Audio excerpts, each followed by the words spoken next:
Now, I forgot the whole situation. You'll blame the tequila, man. It's all good. Wait, how you laugh right? I even asked. Was there? They said there was a situation where there was like little discrepancies. Oh shit! You better stop. Come between on, let's do you, Wale. No, not you and Wale, but I guess Shy Glizzy. Yeah. What was that about? And genuinely, like, it's been so long. Like, I really don't it know. has been a little minute. If I can explain it to the best of my ability, right? This what happened. Okay, so to put things in perspective, right? Shy Glizzy had a song on MySpace before me, right? He did a remix to remember Yo Gotti had 5-Star Chick. This is Shy Glizzy had this was back when he was calling himself Gorgeous. His rap name was Gorgeous then. What? Everybody in the city know that. Shy used to call himself Gorgeous. That was his rap name. His rap name used to be Gorgeous. So you used to be Homicide, and his name used to be Gorgeous. Gorgeous, yeah. He had a song on his MySpace. You're not trolling me, are you? Nah, on my son, I ain't trolling you. I'm keeping it 100. Like, I ain't even trying to be funny or down talking or nothing. He know. Like, he used to call himself Gorgeous. The whole city know that, though. Okay. Yeah. So, okay, boom. Shy had did a remix to 5-Star Chick, and he called his 30-shot clip. This a 30-shot clip. This a 30-shot clip, right? I had reached out to him on MySpace, and I was like, "But let's do a song." You feel me? Of course, I wasn't nobody. Shy from Southeast. He from a neighborhood called 37th. I'm from Northeast. I'm from East Street. You feel me? I'm not going to insinuate why he didn't do the record, but I'm going to keep it 100. I reached out to him to do a record. He didn't do the record, right? You know what I'm saying? Were you not that hot? Maybe you were not hot. Yeah. Okay. I wasn't nothing. I wasn't nobody. You feel me? I respect that.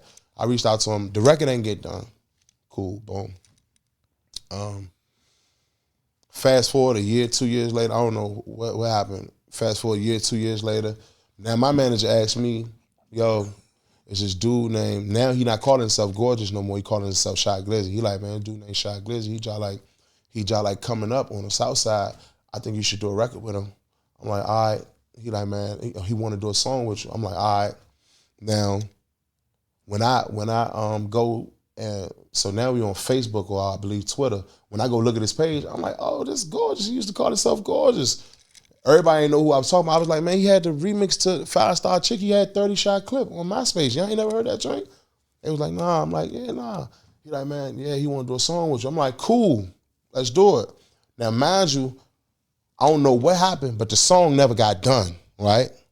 So on the outside looking in, it looked like Trel reached out to Shy to do a record. The record never got done. Later on, Shy reached out to Trel to do a record. The record never got done, right? So boom, mind you, I never forget this day. This is how it all started on Twitter. I came home to the studio from Roof Chris. This is my first time eating at Roof Chris. I went on Twitter and said, "Man, I just paid $200 and something to eat at Roof Chris. I never eat there again." That was just a regular tweet, right? Shy retweeted my shit and was like, "Man, that shit cheap, nigga. That's all we eat." Right? Yeah, he retweeted and was like, Wow. Yeah. I'm not knowing that. I don't know what's going on. You feel me? He like, man, that shit cheap, man. That's all we eat. That's how the whole, so you know me, my ego, pride in the way, man, nigga, fuck it, you writing me some shit like this. Yeah. So we started off going at each other on Twitter. Then that's when he dropped his diss song. Boom, he dropped his diss song, and after that, the rest was history, because you know me, I don't do diss records. I don't do diss songs. I don't do diss records. I feel as though, me personally, and I'm only one person, I feel as though that's a form of evidence. So I don't do diss records. If you go back and look into Trel discography or my catalog, whatever, I never did a flat out diss record ever. So I had Aunt Glizzy on here. Mm-hmm. He spoke nothing positive about you, bro. I know. And I was actually shocked because the way he talked about you, it shook me to my core, because I said, I know I'm not in tune with everything. But the way he talked, let me ask you this. Could you believe it? Well, I didn't believe it, but I already have a perception of you. So you know, he was describing in a way that was just like, maybe other people like him think like that. I don't think like that. Right. But I also do know he was, at least how he describes it, he was kind of like the muscle or whatever for Shy Glizzy. So I'm like, well, who knows? Like, maybe that's the guy who like when y'all were getting into it, he had to rough you up a bit. And that was also unbelievable because I'm like, I feel like I would have heard about some shit with you before, but I don't know. So he said that. And by the way, I ain't gonna lie. I don't know what's your relationship with Ant Glizzy these days. Entertaining dude. Like, you know, he has a way with, you know, telling stories, and I'm gonna be honest. He has a way with what? Well, telling stories or you know, telling stories, or giving his recounting of what. Nah, you said what you said. Telling stories and play this when people have a good laugh. Fuck if we don't need to figure out all the truth. If it's true or not. Yeah, it's a good laugh. But I'm assuming it's true, right? Yeah. Like, you know what I mean? Where did that come from? Or how did you feel when you heard that? What? How did I feel when what? When he spoke about you. Like, he he said you wasn't like that. He said, yo, I don't know why you think about this guy like that. He's not like that. Listen, right? Listen, let me say this not to cut you off, right? Man, first of all, let me say this. Ant disrespecting my children.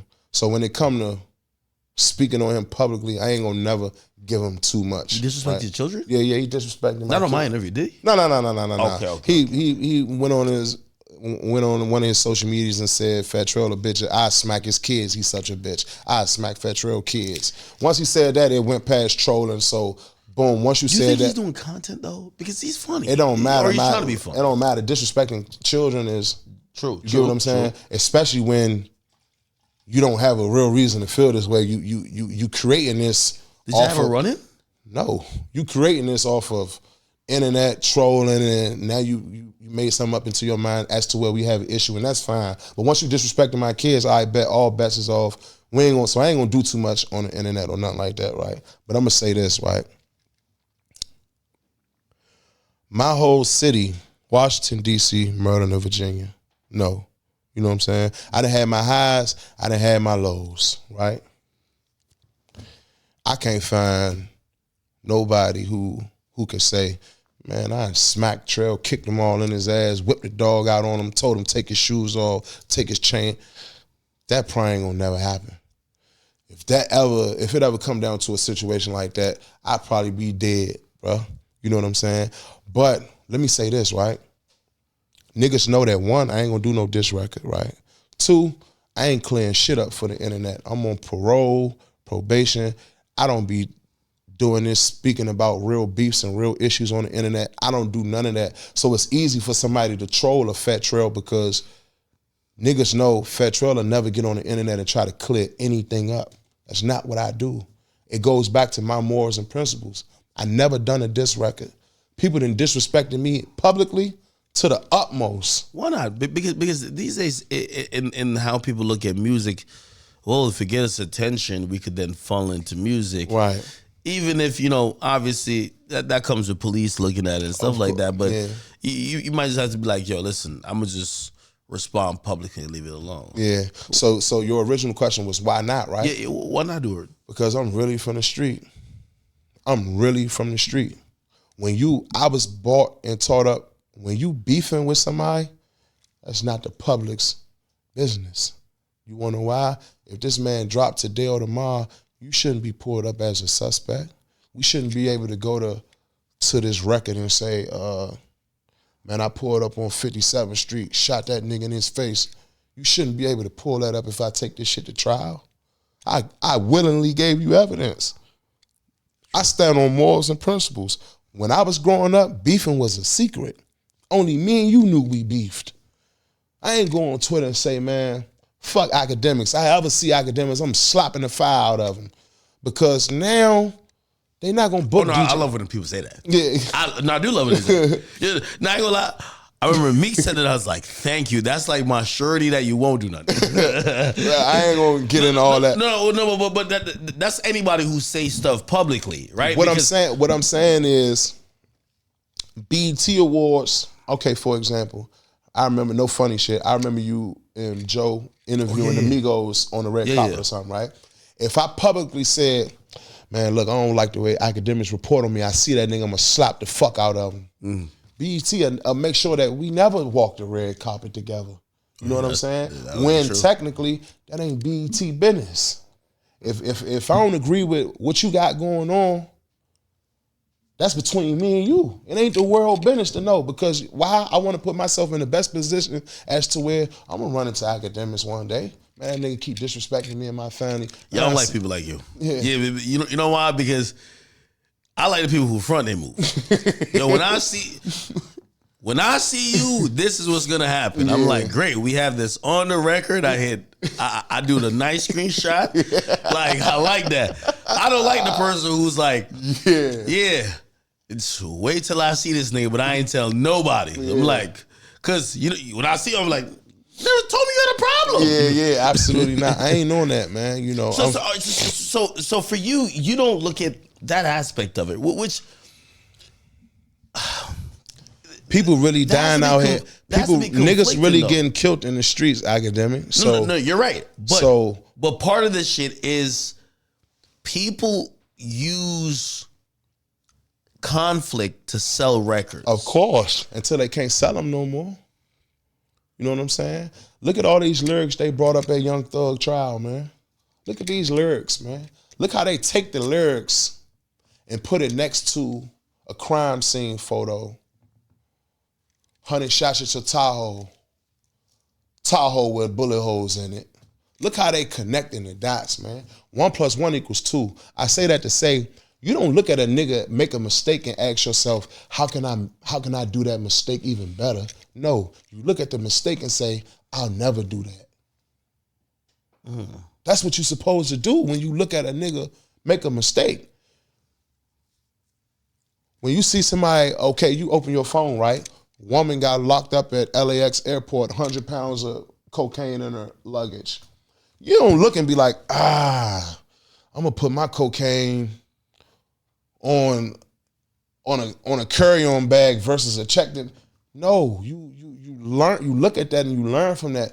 Yeah, we ain't taking cocaine nowhere near the airport from here on out. You get what I'm saying? You don't look at shit and say, how can I do it better? You look at it and say, I bet we ain't doing that. So I seen publicly beefing, diss records, niggas actually pushing up on shit, niggas getting smoked. Mothers get on the news and say, oh, my son was a good boy. He got 100 diss, kill him, shoot him up, bang, bang records on YouTube. Now you want to sue me. Saw a type of goofy shit going, but he said he was a gangster. You know what I'm saying? And real gangsters don't do that. Wayne told you a long time ago, real G's move in silence like lasagna. That wasn't no punchline. That's how the mafia really move. If you ask a nigga from the mafia what he do, he'd say, man, I sell toilet tissue. But they was carjacking 18-wheelers and running up on private planes and stealing gold and platinum and coins. But them niggas came home every day, man, like they fixed toilets. That's what real gangsters do.